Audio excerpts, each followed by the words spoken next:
A 6-year-old named Lily had about 90 minutes of working hard left in her chest, and I was spending mine at a front desk, arguing with a woman who had decided I was nobody. Her name was Brenda. She had a badge, a laminated sheet of rules, and the particular certainty of a person who has confused a small amount of authority with importance. She looked at my flannel shirt and my old duffel bag and my red-eye face, and she made her ruling the way she made all of them, fast and final. I was not getting past her desk. 3 floors up, an operating room was prepped and waiting, and a surgical team stood around a sedated little girl. And the one thing that room did not have was the one person they had flown halfway across the country to get. That person was me, and I could not reach the elevator, because Brenda had decided that tired old men in flannel do not get to be who they say they are. By the time that hour was over, Brenda would never sit at that desk again, and it would not be because I raised my voice. This is the story of a gate that nearly cost a little girl her life, and what it cost the woman who guarded it. My name is Sam Hale. I am 55 years old, and I am a pediatric cardiac surgeon. I will say that plainly because it matters to the story. But I want you to understand that I have spent my whole life trying not to need to say it. There is a particular operation, a repair on a malformed heart no bigger than a plum, that very few surgeons in the country are trained to do. And through an accident of mentors and decades, I became one of them. It means that a few times a year my phone rings before dawn, and a hospital somewhere has a child running out of time and a team that cannot do what needs doing. And they ask me to come, and I get on the next plane.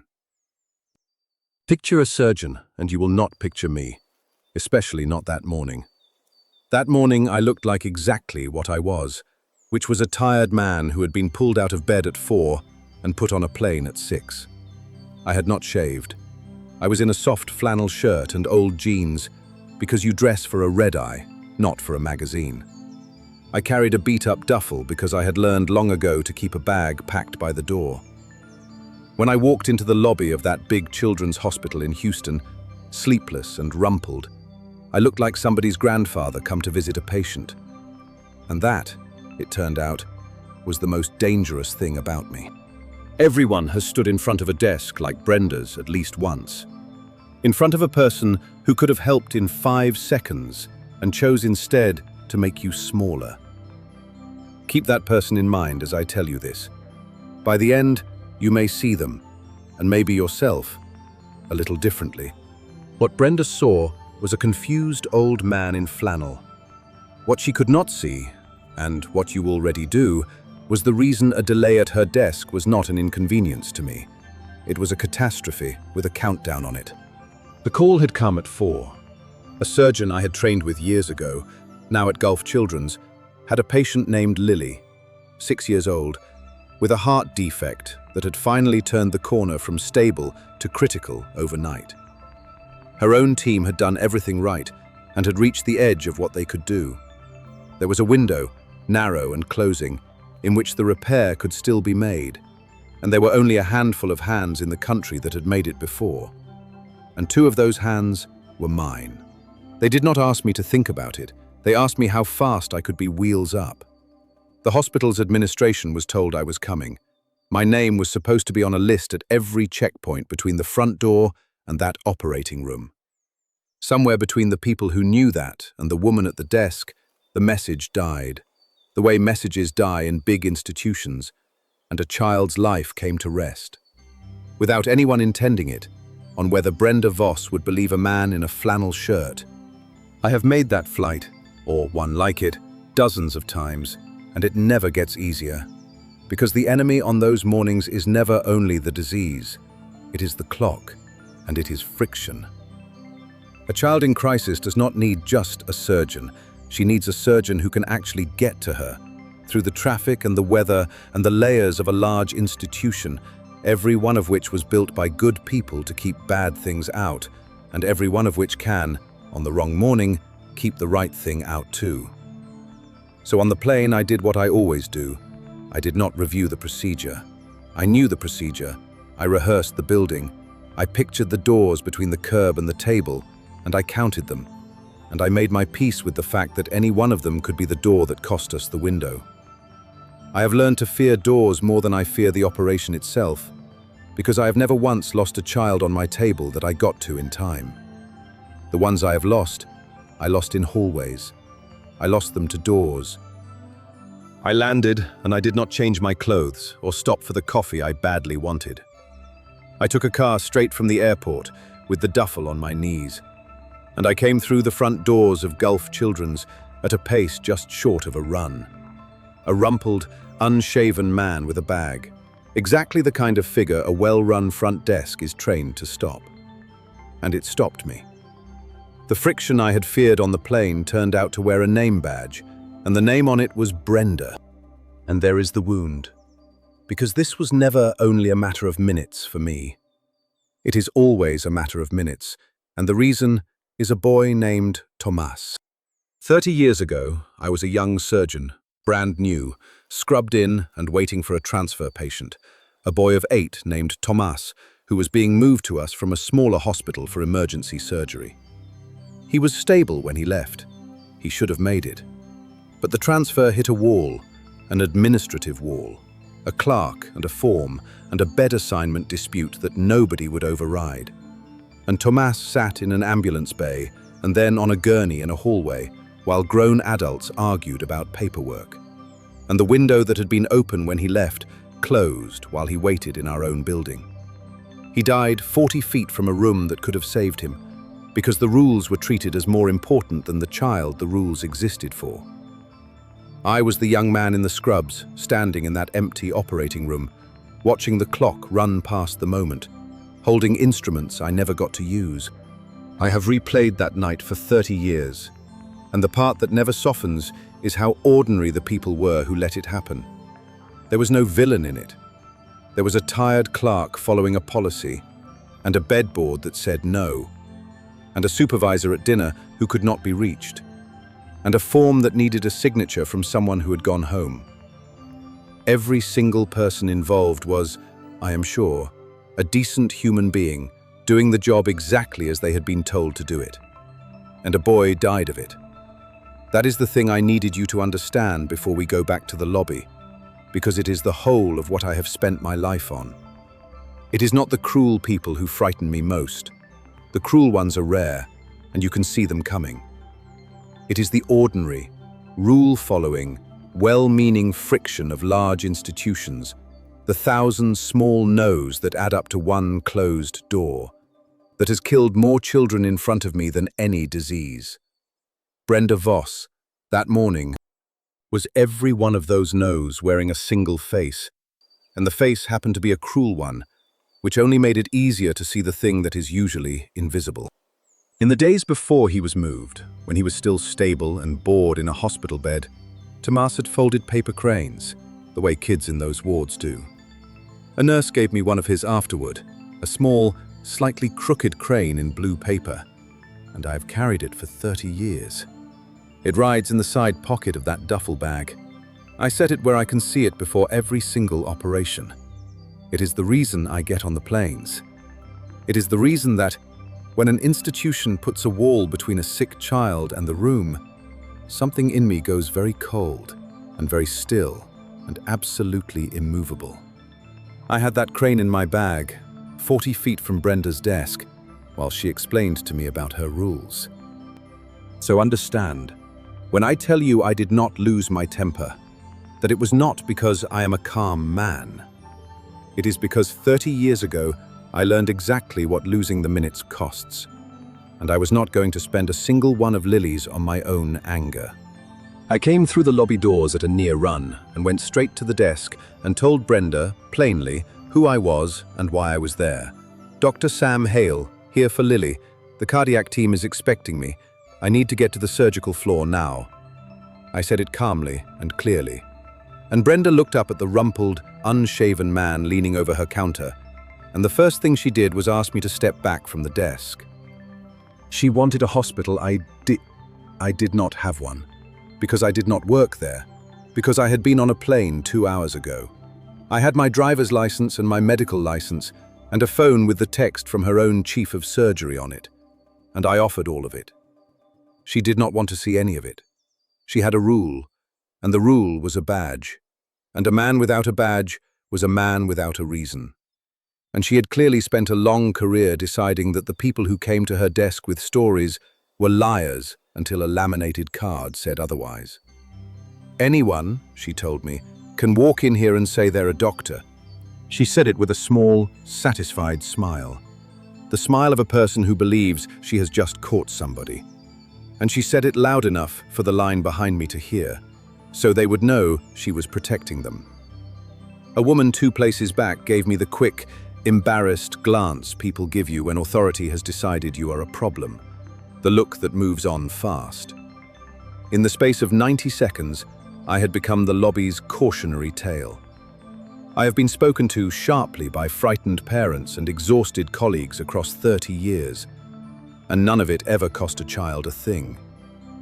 This was the first time in a long while that a person's need to feel important was tied to a clock with a little girl on the end of it, and I felt the difference in my whole body. I said that was true, and that the simplest thing in the world was to call up to the surgical floor and ask if they were waiting for Dr. Hale, and that it would take her 1 phone call to confirm it, and that a little girl was on a table while we talked. I kept my voice even. I have learned that the moment you raise your voice to a person like Brenda, you hand them the thing they have been waiting for, which is a reason to feel like the reasonable one. She did not make the call. Instead, she told me to have a seat, that she would get to it, that there was a process. She gestured at the waiting area, at the rows of plastic chairs, and she told a pediatric heart surgeon to sit down and wait his turn, while the child he had flown across the country to save lay opened on a table upstairs. And she turned to the next person in line. I did not sit. I stood at the side of her desk, out of the way of her line, and I waited for a gap. And when the next person was handled, I tried again. Lower, more reasonable. The way you talk a person down off a ledge. I told her she did not have to take my word for anything. I told her the floor was 3 minutes from confirming all of it if she would only lift the phone, and that I would gladly stand right there in handcuffs the entire time if it made her comfortable, as long as somebody made the call. She did not like the word handcuffs. She decided it was a threat, though it was the exact opposite of one. And at last she reached for her own phone, not to call the surgical floor, but to call security, to have the agitated old man in flannel removed from her lobby. That is the particular genius of the small power person. They can take your every attempt to cooperate and reframe it as the very disorder they exist to prevent, until your reasonableness itself becomes the evidence against you. The more calmly I asked, the more certain she grew that a calm man asking so insistently must be hiding something. I watched 2 security officers start across the lobby toward me, unhurried, and I did the math on how long it would take to explain myself to them, and then to their supervisor, and then to whoever their supervisor would call, and I felt the window upstairs narrowing with every link in that chain. A line had formed behind me now. A toddler was crying somewhere in it. The overhead system chimed, and a pleasant recorded voice reminded everyone that patient safety was Gulf children's highest priority. And I nearly laughed, because patient safety was standing right there in flannel, being walked toward the door. There was a reason Brenda Voss had become the woman behind that desk, and I would learn it before the day was out, and it would change the shape of everything I felt toward her. But none of that was available to me yet. In that moment, there was only a desk between me and Lily, and a human being who had chosen, with her whole heart, to be the desk. I asked again, still calm, for 1 phone call. She told me she did not appreciate my tone, which I had been very careful not to have. A young nurse passing through the lobby slowed down, having heard the word cardiac and the name Hale, and started to say something helpful, and Brenda cut her off without looking at her and told her to mind her own floor. The nurse, who was young and new and outranked by a woman with a badge and a loud voice, hesitated and then did the thing we all learn to do around the Brendas of the world, which is to lower her eyes and move along. Her name, I found out later, was Danny, and she did not move as far along as Brenda thought. There was a janitor working a buffer near the elevators, an older man, easily 60, who had been watching the whole thing the way a man watches weather he has seen come in before. His name was Reggie, and he had pushed a broom and run a buffer in that building for 31 years, and there was nothing about the place he did not know, and no one in it he had not, at some point, quietly helped. He turned his buffer off.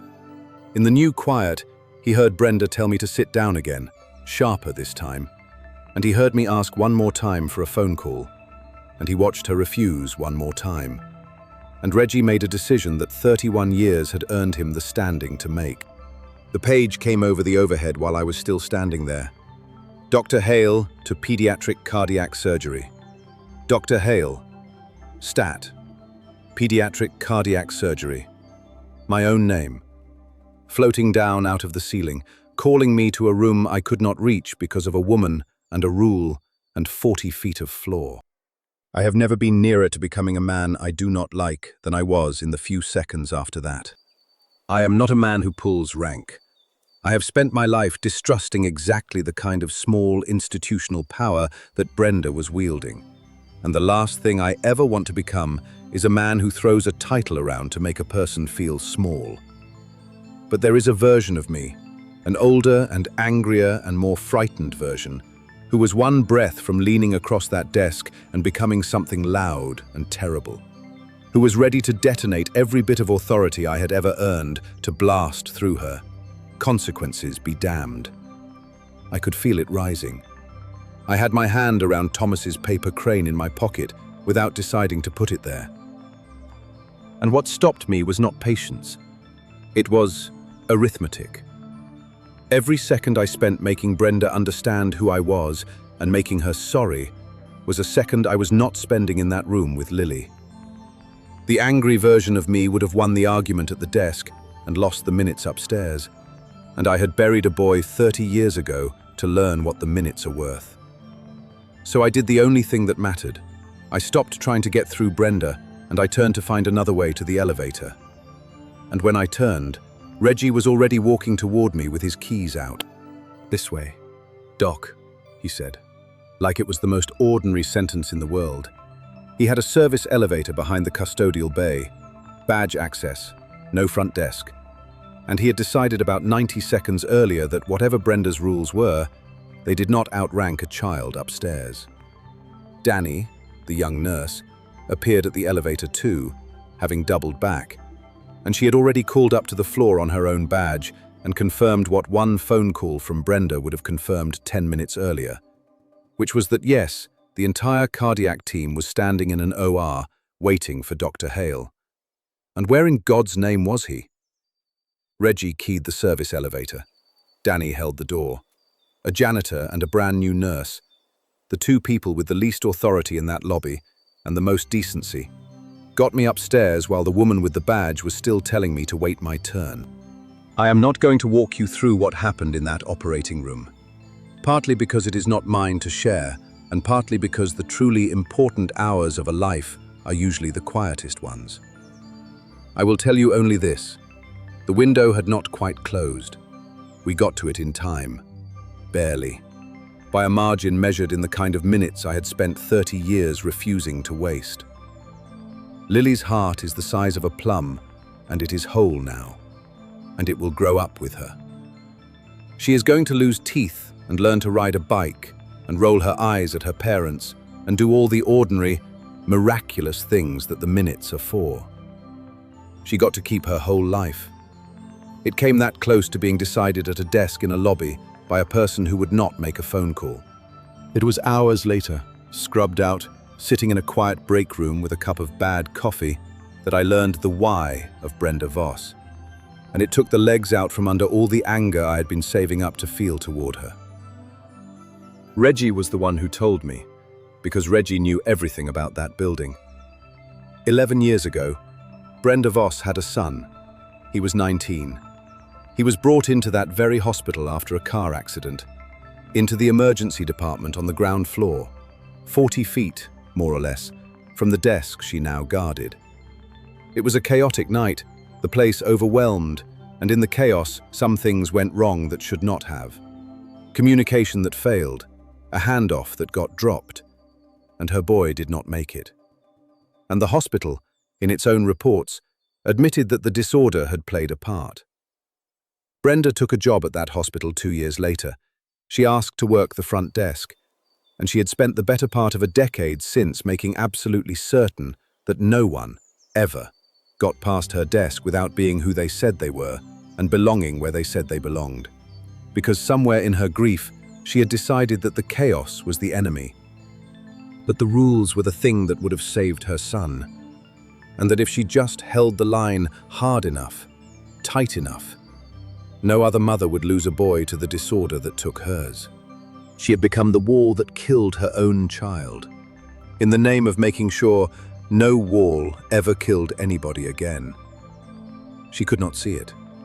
Grief had turned her into the exact thing she was trying to prevent, and she guarded that desk like it was the one her son had needed somebody to guard. And the tragedy of her was total, and it did not make a single one of Lily's minutes less dangerous. Both things were true at once. She was a grieving mother who had built her whole broken self around protecting children, and she had very nearly killed one that morning. A person is not only the worst thing their pain has made them, but they are still responsible for what they do with the desk they are given. When I finally came back down to that lobby, hours later, the reckoning had already arrived without me, and it had not come in the shape of my anger. The chief of surgery, a no-nonsense woman named Dr. Reyes, who had spent the morning frantic over a missing surgeon, had come down looking for me earlier and found out exactly where I had been kept and why. And Dr. Reyes was not a person who needed me to say a word. By the time I came down, the hospital's leadership already knew that their flown-in surgeon had been made to stand in a lobby and was nearly turned away while a child was on the table, and that a janitor and a first-year nurse had done the job the front desk refused to do. I heard later what Dr. Reyes did when she pieced it together, and it is the one part of this I let myself enjoy without complication. She did not raise her voice either. She simply walked down to that lobby in her scrubs, in front of the line and the security officers and everyone, and she asked Brenda, in a voice that carried, whether she understood that she had personally come within a few minutes of killing the patient in operating room 4. She did not wait for an answer. She did not need one. She told the security officers that the only person in the building who had committed a violation that morning was the one sitting behind the desk. And then she turned and went back up to her patients, leaving Brenda in the silence of a lobby full of people who had heard every word. There are people who believe mercy and accountability are opposites. They are not. Dr. Reyes handled the accountability that morning, plainly and in public, which is the only reason I was free, hours later, to handle the mercy. A man cannot offer grace for a debt that has not first been named out loud. She named it. I have rarely been so grateful to be spared a thing.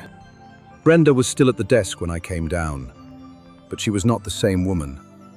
Word travels in a hospital faster than any page. She knew, by then, who I was, and she knew what had almost happened. And she was sitting very straight and very pale, doing her job with shaking hands, waiting for the thing she was sure was coming, which was a powerful man arriving to destroy her in front of everyone. I did not do that. Not because she did not have it coming in the eyes of the world, but because I had learned, an hour before, what was sitting underneath her cruelty.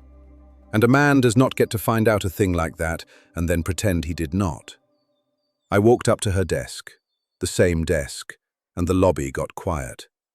Everyone braced for the storm. I did not give them a storm. I told her, quietly, just between the two of us and whoever leaned in close, that I knew about her son.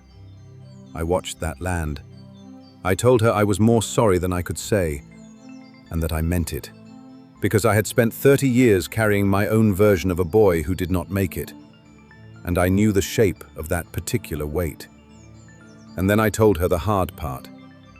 Because mercy without honesty is just cowardice in a kind voice. I told her that the wall she had been building for 11 years was the same kind of wall that killed her son, and that this morning it had almost killed Lily. And that she, of all people on this earth, knew exactly what it costs when the desk matters more than the child. I told her that her boy would not have wanted his mother to become the thing that took him. And I told her that I was not there to end her, but that the desk, the way she had been running it, was over. And that this had to be true for the sake of the next child more than for any punishment of her. She did not argue. She put her face in her shaking hands and she wept, right there at the desk. 11 years of it. And I stood with her while she did, because that is what you do, even for the person who nearly cost you everything, when you finally see the whole of them. What followed over the next weeks was a great deal of paperwork and policy, and none of it is the part worth telling. The parts worth telling are smaller and quieter than any memo. Brenda did not lose her job, though she did lose that desk, which is the only thing she truly needed to lose. The hospital moved her, with her eventual blessing, into the part of patient services that helps grieving families navigate the worst days of their lives. The families standing exactly where she had stood 11 years before. By the accounts that reach me, she is extraordinary at it, because she is the rare person in that role who is not pretending to understand. Grief that had calcified into a wall got a chance to become a bridge instead. I do not know if that is justice. It is something better than justice and harder to do.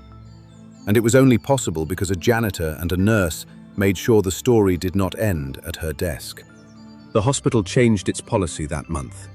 There is now a fast, mandatory verification path for any incoming clinician in an emergency, so that no checkpoint, no badge rule, no Brenda on her worst day can ever again stand between an arriving surgeon and a child who is running out of time. They did not name it after Lily, at my request, because she is going to grow up to be more than the day her heart almost stopped. But I know what it is named after, privately, in my own head. It is named after a boy named Thomas, who folded cranes in a hospital bed 30 years ago and died 40 feet from a room, because the world had not yet learned the lesson that a small girl in Houston and a grieving woman at a desk taught it the morning all of this happened. Reggie, the janitor, was given an award by the hospital board, a real one, with his name on a plaque in the lobby, a few feet from the desk where he turned off his buffer and decided a child mattered more than a rule. He told me he would have preferred the afternoon off, which is the most Reggie thing he could possibly have said. I see to it, quietly, that Reggie and his grandchildren never want for anything, and we have stayed in touch, and he still calls me Doc, and I still cannot adequately explain to him that he is the reason Lily is alive. Because every time I try, he changes the subject to fishing. Danny, the first-year nurse who doubled back and made the phone call that Brenda would not, is not a first-year nurse anymore. I made sure the right people knew exactly what she did, and she has had every door held open for her since. By people who finally understand that the willingness to defy a bad rule for a sick child is the entire job, and cannot be taught. She is going to be the kind of nurse that surgeons request by name. I would know. Before I flew home, I went up to see Lily, who was awake by then, small and groggy and astonishing, surrounded by parents who could not stop touching her hair. I sat with them a while, and before I left, I took Thomas's paper crane out of the side pocket of my duffel, the blue one, 30 years old and soft at the folds, and I taught Lily's father how to make one just like it. And I left the new crane on her tray table where she could see it.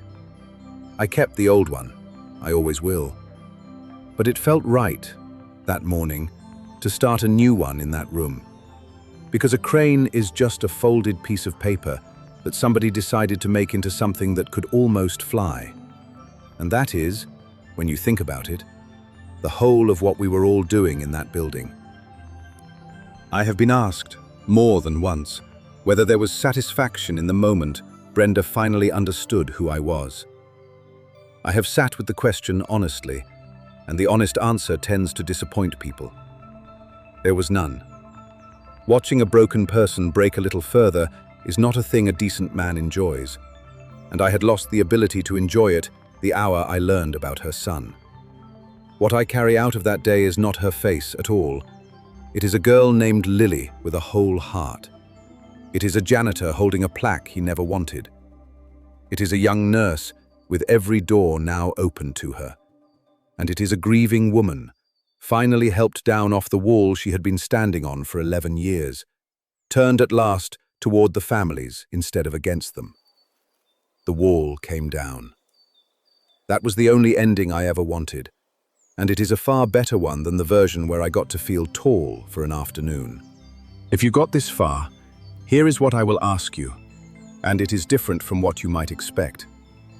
The next time you stand in front of someone whose whole job is a desk and a rule, a clerk, a guard, a voice on a helpline, and they are being small with you, remember that you are almost never seeing the whole of them, and that the wall in front of you was very often built around a wound.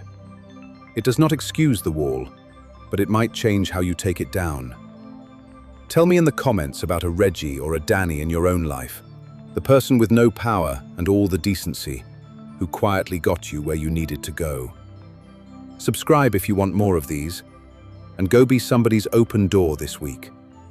Somewhere out there, the minutes are running, and they are always worth more than the rule.